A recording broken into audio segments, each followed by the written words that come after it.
Today we're going to read Pecos Bill, a tall tale retold and illustrated by Stephen Kellogg. The AR quiz number for this book is 18685. Back in the rugged pioneer days, when Pecos Bill was a baby, his kinfolk decided that New England was becoming entirely too crowded, so they piled into covered wagons and headed west.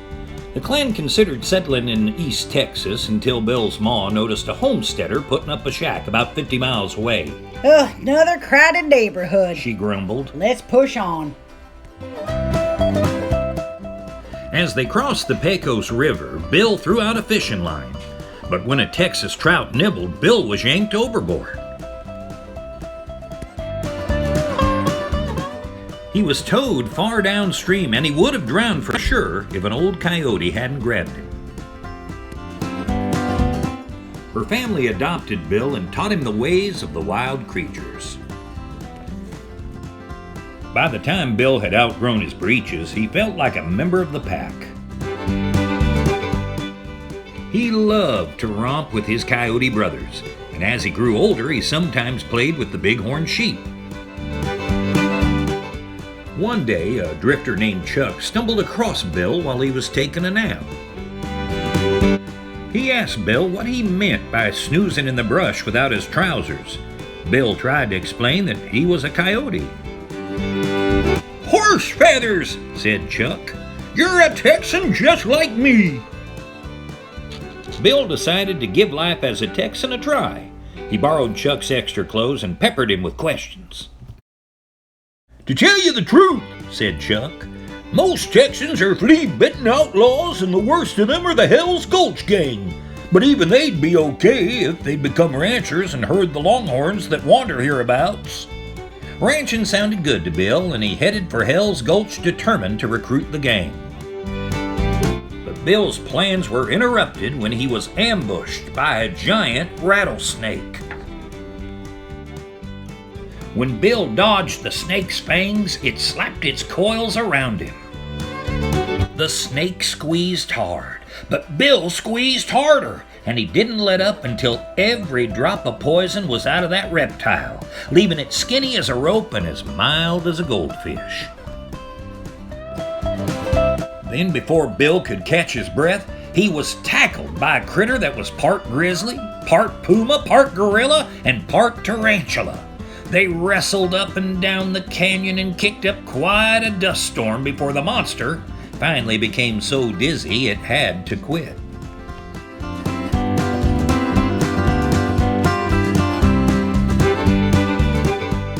No one had ever tangled with those two varmints and lived to tell the tale.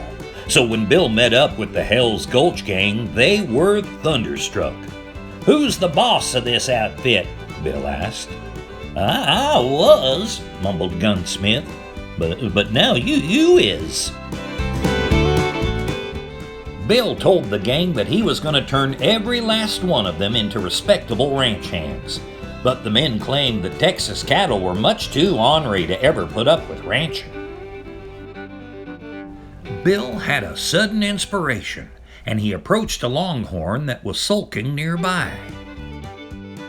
Just as the bull whirled around to trample him, Bill snagged him with the rattlesnake and yanked with all his might. Cattle roping has just been invented. Bill scared that bull out of its skin with a blood-curdling coyote howl.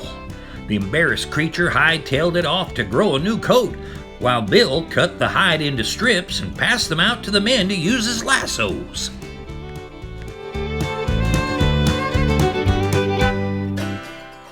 Then cowboys and cattle tangled in a rough and tumble hullabaloo that is remembered to this day as the first Western rodeo.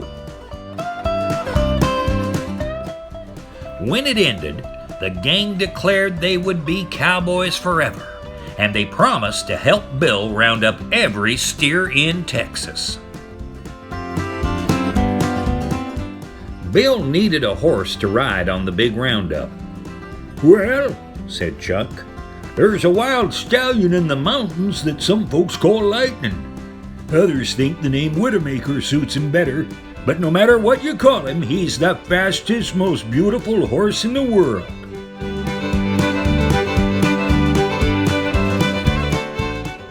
Bill went off in search of Lightning, and as soon as he saw him, Bill knew he had found the horse for him. Bill chased Lightning north to the Arctic Circle and south to the bottom of the Grand Canyon.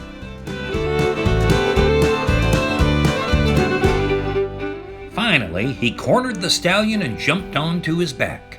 Lightning exploded from the canyon, leaping and bucking across 3 states.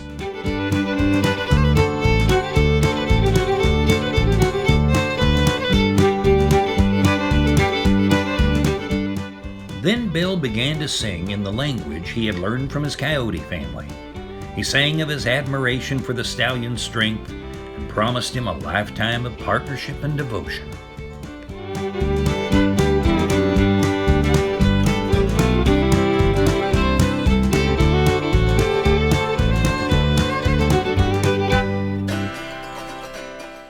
When Bill was done singing, he offered the horse his freedom, but Lightning chose to follow him forever.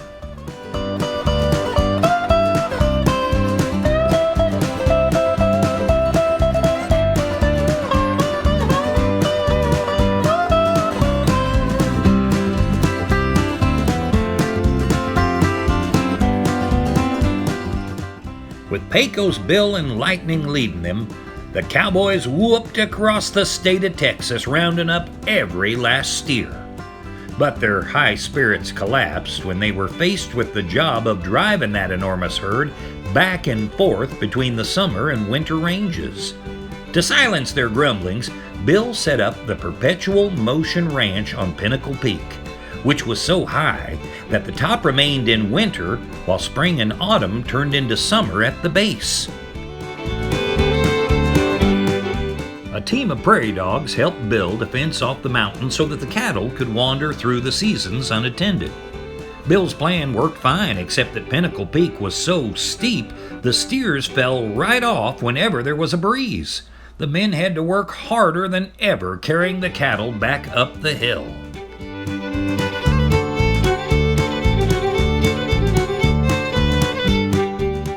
Bill solved that problem by inventing steers with very short legs on one side of their bodies. Even in a windstorm, these cattle could stand securely on the slope as long as they kept their short-legged sides uphill.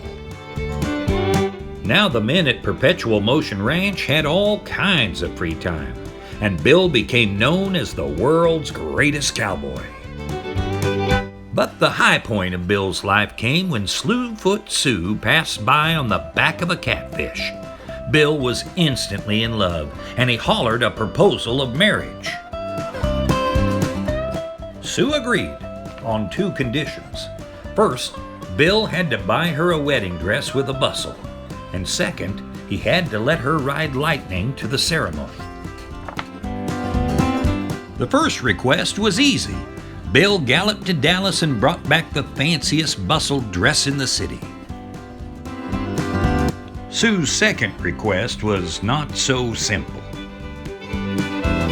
Although Slewfoot Sue was a first-rate rider, the moment her bustle touched the saddle, she was blasted skyward.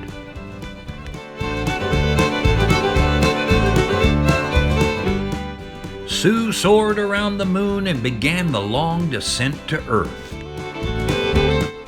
She landed squarely on her bustle, but as quick as Bill was, he couldn't get to her before she bounced back into outer space. Time and time again, Sue hit the ground and rocketed back toward the stars. Sue probably would have sailed back and forth forever if Bill hadn't lassoed a tornado to help him catch his bouncing bride. The pair of them clung to that careening storm until it blew itself out over California. To Bill's amazement, he and Sue landed on top of his Ma and Pa's wagon.